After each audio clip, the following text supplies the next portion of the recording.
Hey guys, this is me again. I am in normal clothes. Not because there's anything really wrong, but I just didn't feel like getting dressed and making a video. I might just shower after this and then get dressed. I didn't I didn't feel right like putting my dirty body on like a nice new outfit without having showered. So, I'm just trying to be hygienic and conserve my laundry and produce less of it, considering the pandemic and that the laundromat might be closed, even though it's considered essential business. Hear some of them are closing. So let's see.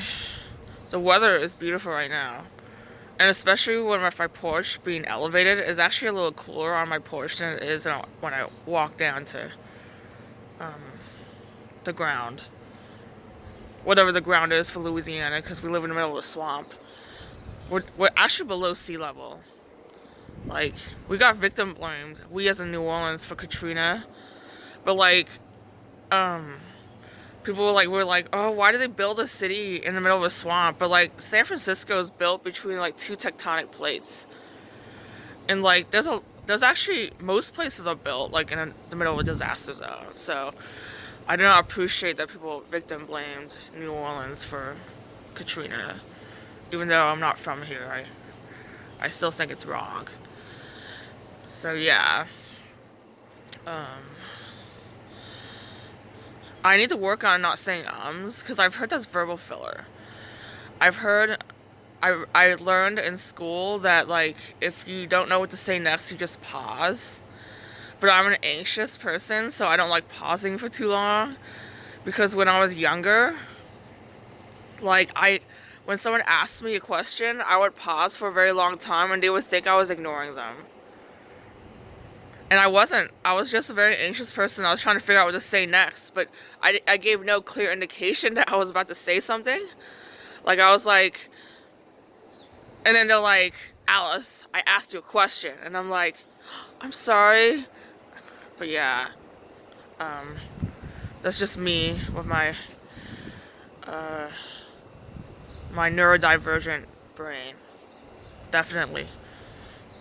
It took me forever to get diagnosed with autism. Because honestly, like, I definitely have all the symptoms. Like, it's clear as day to me now. For Asperger's, because like Asperger's is like a sub thing of autism, but no longer in DSM, for the record. And so yeah, like I'm just I think it was partly because I'm Asian and like people probably think, oh, Asian girls are kind of quiet and awkward. It's part of their culture, and that's probably what was a barrier from keeping me from getting diagnosed sooner. But I'm glad to finally know I have it. It was actually freeing to know. Like, it was like a missing piece of my personality. I was like, I knew there was always something amiss about me, but I wasn't sure why. I think it was a very good part of learning about my identity, getting diagnosed. It wasn't anything bad. I'm honestly happy I know. And so yeah, I bid you all adieu.